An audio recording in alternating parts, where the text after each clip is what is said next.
So, Johnny, lovely to talk to you. Now then, take us back to the early days. Where did the entertainment start? In the family? The entertainment, I was brought up in show business, Mal. My dad was a musician, a piano player and a singer. My mother was a dancer, and they met on tour during the end of the war. They were both Welsh, but I think they got married in somewhere like Salisbury Plain or somewhere. And my mother was given away by the then star of the show, a fellow called Claude Hulbert, who was quite big in the 40s and 50s, big star he was. They were on Ensa. Anyway, then I was the result. Then, because the war with the bombs was still dropping, my grandfather had a pub in Penrhycaiba, the Valleys. And my mother went back there then to have me because she didn't want, be in Cardiff. They were getting bombed and everything. So that's how I got born in Penrhycaiba. But I left there when I was 3 months, so I don't know much about it.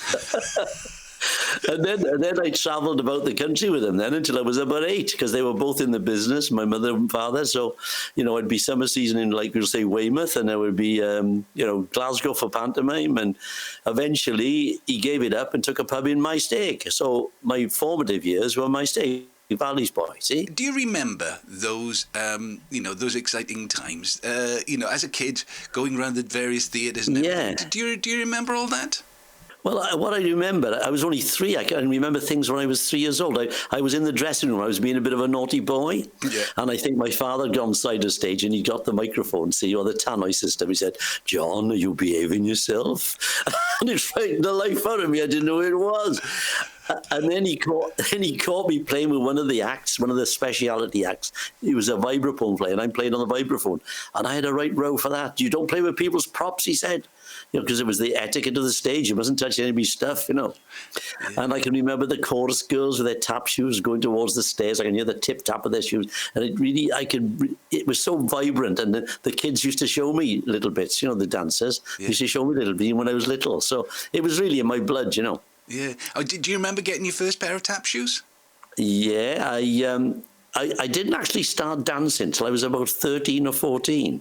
Because when the old man gave it up and took a pub, I was living a different life. I was in my stag, sliding down a mountain on a bit of cardboard, picking wimberries and riding horses. It was great. I loved it. So my mother's old dance teacher came to the pub one night. And I just seen Roy Castle on the television dance. I said, "Oh, I want to dance like that, Roy Castle," I said. So she said, "Well, come down to the studio. I'll teach you," she said. So I went down to Cardiff and I borrowed a pair of the girls' tap shoes, pink ones with bows on the front. I wasn't embarrassed at all. Because it was only me and 2 blokes, the rest were all girls. Right. And they were all changing in front of me. I thought, this is good, I like this.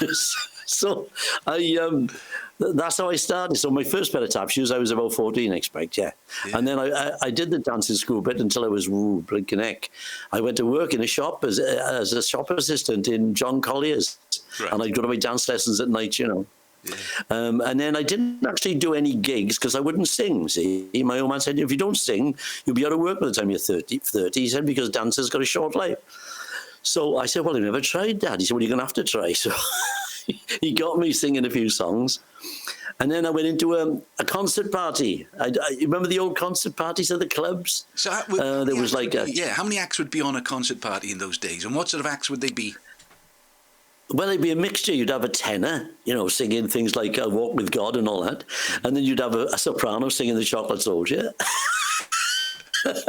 And then there'd be a speciality act. We had one bloke called Di Dush. He was a character. Di Dush, they call him that because he used to work on the knockers, collecting money insurance. Right. But he was a big friend of Richard Burton's. Uh-huh. And Richard Burton worked with him before he was famous. And every time he'd come to Britain, he'd invite Di Dush up to the Savoy and they'd have sausages and mash. I mean, anyhow, that's beside the point. So Di Dush was a mime act.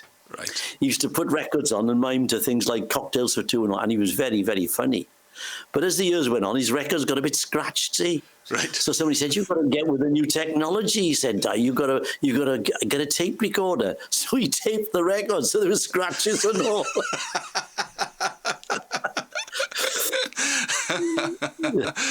Right, so you've got a speciality act, you've got a tenor, you've got a soprano. What about the Well, my old man was on piano as well, and then I was doing my singing and dancing, of course. Mm-hmm. So we'd all do our little items, and then we'd do a couple of songs together, and we'd finish up with a bit of a medley of songs, Mm-hmm. And then there were lots of these concert parties about. There was one called the Ronda Revelers, Right. I can't remember all the names. There were loads of them. Everybody had one of these. What were you called? We were called the Debonaires. The Debonaires. And the bloke, and the guy who ran it was a fellow called Jack and Gwyn, and they used to play guitar and sing. You know, they were a pair of characters. I mean, Jack was a bit of a grey Lothar. He had a little pencil moustache, you know, right. And he was very dapper. And I think he fancied the soprano. If you go backstage, you'd find him a bit, up to no good with a soprano. And we'd all go off in the same car, you know. We'd all be dressed up for the show, all in dicky bows and dress suits. Yeah. When you think about it, middle of the summer, perhaps, you're going to dress suit and dicky in a car. The four of us in a Ford Popular, you know what I mean? So what about gear when you got there? Because these days, when I used to do the clubs, we used to go in a massive van. We'd have PA systems, drum and everything.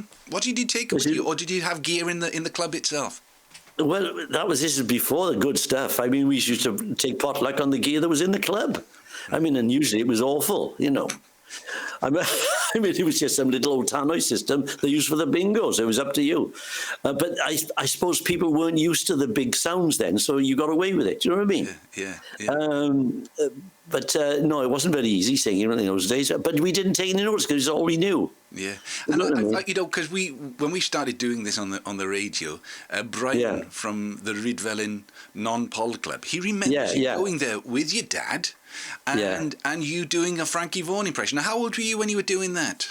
Well, I was about 18, I suppose. I mean, I looked like Frankie Vaughan, see? I looked like a young Frankie Vaughan.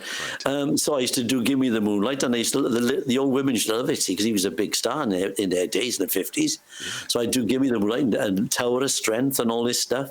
And they loved all that. So I was the young Frankie. But the funny thing is I met him years later. He was a great man, you know. He's a really lovely bloke, was Frank. I mean, he was my idol, of course. And then I never thought I'd ever meet him, but I met him a couple of times. And later on you took that act and you toured it around theatre and everything. But I'm going back to those early days. You learned your craft, didn't you? You know, I sometimes feel sorry for some of the X Factor and the talent kids who don't get a chance. You don't touch people's props. You wait your turn. You behave properly behind stage unless you're the tenor going for the soprano. Obviously, that's but that's nothing ever changes on that front. But you learned your craft, didn't you? You learned your stagecraft. If you didn't have a microphone, how do you grab an audience? If it's a big hall without the gear, you've got to work really hard to make sure you keep an audience. Well, that's right. And the thing is, the club training was fantastic because you had some good audiences, but you also had some hard audiences. So you learned how to control a crowd, really. But like the etiquette we learned on the stage, so my parents were theatre people, of course. Yeah. So like when you did your band call, for instance, you'd go in and whoever put their books down first, irrespective of who you were, you got your band call first. Even if the star was Tom Jones, you'd still go first because you put your books down first. So little things like that, like of the etiquette. And my mother would say, never go on the stage without polishing your shoes. She was a stickler for all that. Yeah. Well, and then we had all those, very superstitious, the showbiz fraternity, and we used to have a lot of superstitions. Did you ever come across those, Mal? Yeah, I mean, I'm trying to think, obviously, you break a leg, don't you? You don't wish anybody luck when they go on the stage. Do you know where break a leg comes from? No. Everybody thinks it's a leg on your body. Of course. It's not at all. You know the legs are on the side of the stage, they call the little curtains that come down on the sides, they call legs, okay? Right. And apparently it comes from what I'm told, that, I don't know if it's theatre in London, but the audience clapped so much one of these legs fell off. And that's where it comes from. People think it's your legs, not your leg at all. Do you know where winging it comes from? No, I don't. Because, I mean, so much of my life has been winging it. Yeah. Is it being on an aeroplane, do you think? Do you think it's an aeroplane? It's not an aeroplane. Winging it. Don't know where it comes from. It's from the old days of repertory theatre. Oh, right. You had to learn 3 or 4 plays all at the same time. Well, you couldn't. Yeah. No matter how good your memory is. So you used to do your part, da-da-da-da-da. Yeah. Then you'd walk off. Then you'd run to the wings to get your next bit of script. Wow. I'm coming on over there. Right, I've got over there. Next bit of line. And then you'd wing it. So there you go. I love all these things. It's like the green room. You know where that comes from? No idea. Well, you know what's the theatre they built in London, the old theatre in the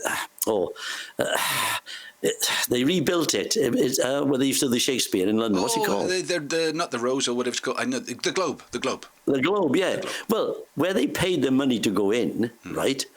The box office, that's another thing. There was a little box you put your money and your penny in, and the green room was the field outside. That's where you went. I played some clubs like that. Yeah, I love all these stories. They're great. Yeah, some of those facilities. Then I mean, let's go back to the really early days. So you sometimes have a drummer and an organist. That seems to be pretty staple in most clubs in the valleys, at least. Yeah, I was lucky because my father could read music, but if he couldn't come, you were in trouble because half of them couldn't read the echo. Right. Never mind. I remember going to one club. He said, "Oh, I can't read this music." I said, "What do you mean?" "Well, it's all handwritten stuff. I only read the one with the pictures on the front." I said, "What you?" He followed the words. See, he's the best kid. And the drummers. I mean, there was one bloke. He was playing the wall at one point. He's like, "It's in the wall." You'd have some right characters, and then you'd get lucky, and you'd go where there'd be some good musicians, you know. But generally, it wasn't easy work. Yeah. And we had fun. We had a dear friend in common, Chris Needs. You know, and Chris made his for years was just in various clubs going around, and obviously he could read and he could do the whole thing. So as you say, sometimes you got lucky, sometimes. Well, I first met Chris Needs in Taibach Workman's Club. Yes, he was the organist there. Really? And that's right. That's the first time I met Chris. I went to the rugby club with the band, and it was a very exciting gig, and they were very, very spontaneous. Yeah. And I noticed that because when you did a club, they had lots of tables going in lines, didn't they? You know, the stage. So I thought it would be a really good idea to step off the stage with my electric guitar as I'm doing a solo and walk down the middle, because I had a very long lead. Might have even had a radio mic at that stage for the guitar. I thought it'd be really good to walk down through the venue, doing all the stuff, you know. And what I didn't realise was, instead of the tables having four legs on each corner, it had one leg right in the middle. Oh, God. So I stepped off. I got 3 tables along and up for this. And that was the end of that. The boys were very sympathetic. They couldn't stop laughing. The boys in the band, they thought it was very funny. But I don't think they've forgotten it. This is a Taibach rugby club, so Taibach has played a lot in both of our minds. What about some of the? In those early days, because the people who controlled the club secretary, and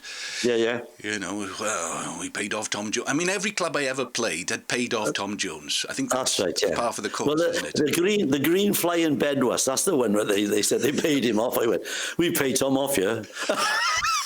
I went to one in Swansea. What was the one in Swansea? It was a hard club. It was Clace. Oh, right. It was like singing in a furniture shop. There was carpet everywhere. There was no acoustics. It was awful. The sound was awful. And we paid off Normal Wisdom. I said, you should be ashamed of yourself. I was a genius. I said. First time I played a place called the Tea Newydd Labour Club. Oh, I done that one. Did it right at the top of the valley. Yeah. I walked in. I'm going to have to find somewhere. I'm going to have to bleep one of the words out here. Okay. So, because obviously, my church background. But it left a lasting impression on me. I walked in and I'd never met the club secretary before. And I walked onto the stage and he turned around and he said, "See that toilet over there?" I went, yeah. He said, "Well, Tom Jones in there."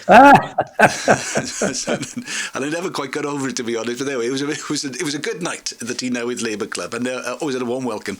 But those club secs, I mean, there were lots of real characters, weren't there? Oh, I tell you. Well, the concert sec at the Tea Newydd was a fellow called Emrys. Do you remember Emrys? Emrys. He was gay. He was Emrys, and there was a lot of gay people in the club. You wouldn't think of it in the middle of the Rhondda, but they were. And he used to sing with a falsetto voice, and he said, "They call me the Maid of the Mountains." and his mate on the organ, he had not only too kind, but he had a toupee that didn't fit very well, and he was gay as well. I said, where's the musician? He said, "Madam will grace you with a presence in a minute."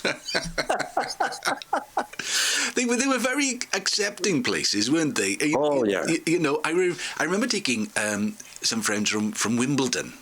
Yeah. I think it might have been to the Glencorrwg Workman's Hall. for a special post-Christmas do. We had they were staying with us at the time, so they came up, and they were sat on the long tables. Yeah. And they turned to the guy and said, "Drug squad, are you?" He went, no. I'm with Mal and the band. You know. I mean, they weren't cross that they were drug squad. They were just trying to make conversation. Yeah. They're talking about the club sex. I was in a club. I think it was in my stig, and there was this guy who was the concert secretary. He's a funny-looking bloke, and I'm halfway through my act, and he comes up on the stage and he grabs the mic off me. He says, "Have a whiff, boy." In the middle of a song, right? So he takes this mic and he starts doing announcements. He said, "People have been stealing the toilet rolls out of the toilets, boys. I'm not having it." And he said, "Di," or whatever his name was, "his funeral's next week. If you want to go, put your name on the wall." "Okay," he said, and handed me the mic back. "Carry on."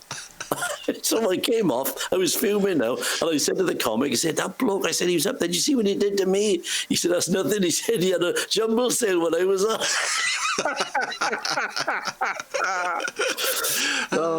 But no, my background was gospel hall, you know, so going to the clubs later on in life was quite an eye-opener. I was mid to late 30s, and it was great because I got a chance to experience all of that just before that culture sort of disappeared. I mean, it's not really there anymore, is it? But I remember the Merthyr Labour Club, must have been the Labour Club, and you know, so in my gospel background, you know, you'd welcome, you know, our brother in Christ, you know, and he'd come on and he'd do the sermon. Yeah. But it was very similar in the clubs. I'd love to welcome our brother in show business. So and then instead of having a prayer, you know, that everything dropped silently for prayer in a chapel or a gospel hall, it was for the bingo. The bingo was absolute silence. Bingo was top of the bill. they talk all through your act, but the bingo was sacrosanct. You're making Oh God! Yeah. So we've done the club secretaries, some of the musicians. What about the speciality acts that you maybe bumped into along the way? We often had a comic, you know, a staple, isn't it? Yeah. Because that's an easy thing to do in a club, I suppose.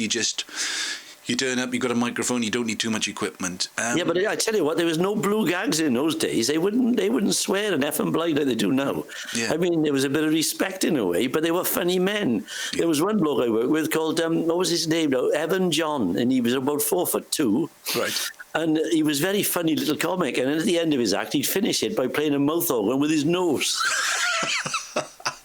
I will now give you a nose solo, he said. And you get the mic and you get the and he'd go, "Oh, overhead, the moon is beaming," with the microphone to his nose. And then there was another comic then called Phil Holmes, I think it was, and he was very, very left wing, was Phil, right? So we're going to do a conservative club one day. So Jack, the leader of the concert party, said, "We can't take Phil," he said. He said he does all jokes against a Churchill, he said. So he said, they'll lynch us if we do the joke. So he told him a lie. He said it had been cancelled. Right. So we're going out to the club, and he booked some other comic, I think, and we pull into a station to get some petrol. And we're there in dress suits, so we're very conspicuous, right? And all of a sudden, he sees Phil. He said, "Oh, look out, there's Phil." He said, "If he sees us, we're in trouble. Quick, put these on," he said. And he pressed a button, and all his sunglasses fell out of the glove compartment. His mother's, his wife's, his daughters, and we stuck them on. Because when somebody says so, you do it. Put all these stupid glasses on. And drove out to this place. We must have looked ridiculous. It's like the Blues Brothers on tour. What about magicians? Did you have any magicians on your tours? We did have one. What was his name? Chalky White. No one Chalky White. He used to play the musical saw. There was this one bloke, I think he's called Whit Monday. I think he was called Whit Monday. Right. And he used to do a thing where you get somebody to give him a nice handkerchief or something out of the audience. Yeah. And he set a light to it. See?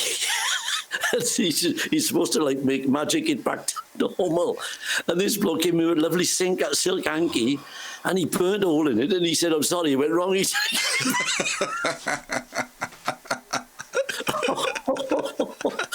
Oh, some of the things. And then we went once with this bloke called Cyril. He had a puppet act. He had two crows. He used to do like, and they used to sing like Bing Crosby and Al Jolson songs, crows, you know. Right. And he had a little three-wheeler car, one of those Robin Reliant things, a Del Boy guy, you know. Yeah. And he's coming to the show. One of the wheels fell off, and he's coming down the road on two wheels. When I think about it, some of the stuff. And you go in all weathers, snow and ice, and you drive miles, you know. Merthyr, you were saying about Merthyr. Yeah. I did the Merthyr Gurness Club. Now, it's renowned for being not the easiest club to work, Gurness. And there was a comic on with me called Johnny Stewart, and he got on the stage and he said, "Ladies and gentlemen," he said, "I've been sent here. I didn't come of my own free will, and you don't frighten me." That's how he started his act. Did they ever throw anything at you?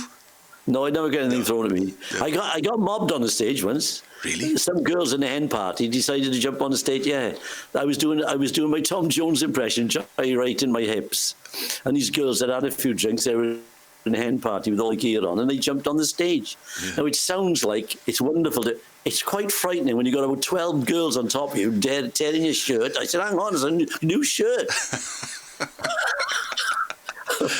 But that's my claim to fame. Yeah, we used to do this thing called the Young Farmers Village at Built Wells during the Welsh, what's it called, Built Wells Week. And, the Royal Welsh. The Royal Welsh Show. Yeah, and I remember turning up and saying sort of, a good crowd. They said, "Oh, great crowd, great crowd."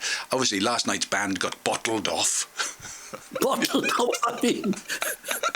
Hell, it was like Sodom and Gomorrah in Wellies, because they all these young farmers clubs, they didn't meet human beings. So they come together for a week. Well, some of the sites I saw, but it was a massive tent, Yeah. and they were climbing up the poles. And, "Come on down," and it was. Anyway, we got invited back 3 years on the trot, so we must have been okay. I only did a gig. I did a gig in a barn once in Cowbridge. Right. I don't know what that was about. It was a barn dance, I think, and they booked me. So it was just me and the old man on piano, you know. I got to tell you, I went to down West Wales once to do a club. And I get there, and it's only me and my father. This is when I left the concert party. Now I'm solo now, right? Big time.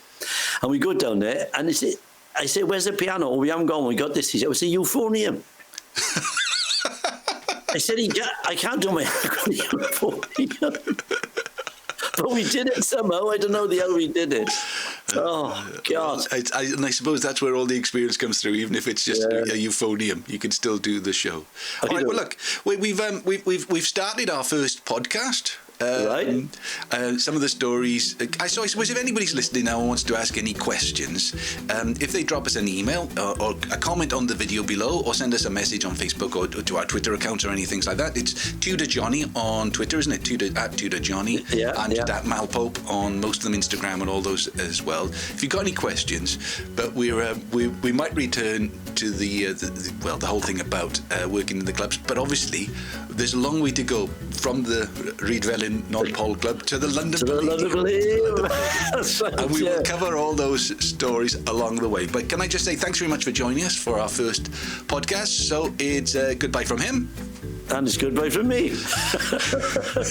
See you next time. Cheerio. Bye-bye. Ta-da. Ta-da.